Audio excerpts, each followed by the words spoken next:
السلام عليكم ورحمة الله وبركاته. الحمد لله الذي نحمده ونستعينه ونستغفره ونؤمن به ونتوكل عليه أما بعد. அன்பிற்குரிய அல்லாஹ்வின் நல்லடியார்களே, அன்பு சகோதரர்களே, நாம் தொடர்ச்சியாக பார்த்து வரக்கூடிய துஆக்களினுடைய திக்ருகளினுடைய தொகுப்பில் இன்று நாம் பார்க்க இருக்கின்ற விடயம் என்னவென்றால், நாம் இந்த சூறாவை ஒவ்வொரு நாளும் 10 தடவைகள் வீதம் 41 நாட்கள் ஓதி வந்தால் அல்லாஹ் ஜல்ல சுப்ஹானஹு வ தஆலா நம்முடைய ஹலாலான எந்த தேவைகளாக இருந்தாலும் சரி, அல்லாஹ் அதனை பூர்த்தி செய்து தருவான். அப்படிப்பட்ட மிகச்சிறந்த ஒரு சூறாவைத்தான் நாம் இன்றைய வீடியோவில் பார்க்க இருக்கின்றோம். அன்பார்ந்தவர்களே, அல்லாஹுவின் நல்லடியார்களே, அதிகமானோர் நம்முடைய சேனலை சப்ஸ்கிரைப் செய்யாமல் பார்த்து கொண்டிருக்கின்றீர்கள். நீங்கள் சப்ஸ்கிரைப் செய்து லைக் இடுவதன் மூலமாக நமது சேனலில் உள்ள வீடியோக்கள் இன்னும் பல சகோதரர்களுக்கு கொண்டு போய் சேர்க்கப்படும். அவர்கள் அதனை பார்த்து பயனடைந்தால் அதற்குரிய கூலியை அல்லாஹ் உங்களுக்கும் வழங்குவான். அன்பார்ந்தவர்களே, அல்லாஹுவின் நல்லடியார்களே,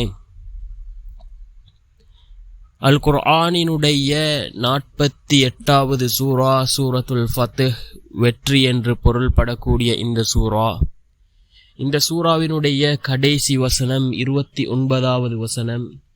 இந்த வசனத்தை 10 தடவைகள் ஓத வேண்டும்.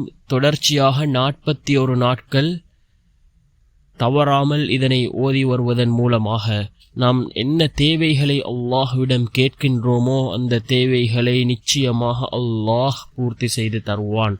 அந்த அளவுக்கு சிறந்த ஒரு வசனம். இப்பொழுது அதனை பார்க்கலாம்.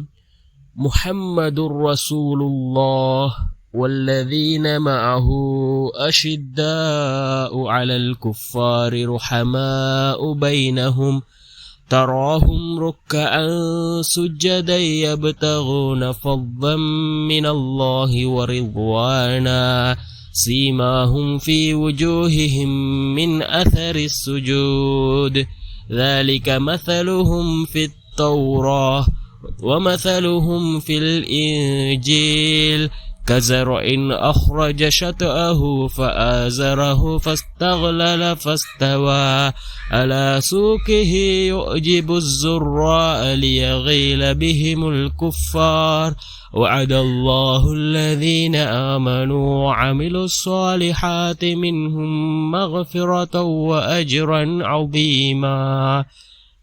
இந்த வசனத்தினுடைய பொருளை பாருங்கள். முஹம்மது ஸல்லல்லாஹு அலைஹி வஸல்லம் அல்லாஹ்வின் தூதராகவே இருக்கின்றார். அவருடன் இருப்பவர்கள் காஃபிர்களிடம் கண்டிப்பானவர்கள், தங்களுக்கிடையே இரக்கமிக்கவர்கள், ருக்கு செய்பவர்களாகவும் சுஜூத் செய்பவர்களாகவும், அல்லாஹ்விடமிருந்து அவன் அருளையும் அவனுடைய திருப்பொருத்தத்தையும் விரும்பி வேண்டுபவர்களாகவும் அவர்களை நீர் காண்பீர். அவர்களுடைய அடையாளமாவது அவர்களுடைய முகங்களில் நெற்றியில் சுஜூதுடைய அடையாளம் இருக்கும். இதுவே தௌராத்தில் உள்ள அவர்களின் உதாரணமாகும். இன்ஜீலில் உள்ள அவர்களின் உதாரணமாவது ஒரு பயிரை போன்றது. அது தன் முளையை கிளப்பிய பின் அதை பலப்படுத்துகிறது. பின்னர் அது பருத்த கனமாகி பிறகு விவசாயிகளை மகிழ்வடைய செய்யும் விதத்தில் அது தன் அடித்தண்டின் மீது நிமிர்ந்து செவ்வையாக நிற்கிறது. இவற்றை கொண்டு நிராகரிப்பவர்களை அவன் கோபமூட்டுகிறான். ஆனால் அவர்களில் எவர்கள் ஈமான் கொண்டு சாலிஹான நல்லமல்களை செய்கிறார்களோ அவர்களுக்கு அல்லாஹ் மன்னிப்பையும் மகத்தான கூலியையும் வாக்களிக்கின்றான் என்று பொருள்படக்கூடிய இந்த சூரத்துல் ஃபத்ஹினுடைய கடைசி வசனம் 29வது வசனம். இதனை 10 தடவைகள் ஓத வேண்டும். தொடர்ச்சியாக 41 நாட்களுக்கு ஓத வேண்டும்.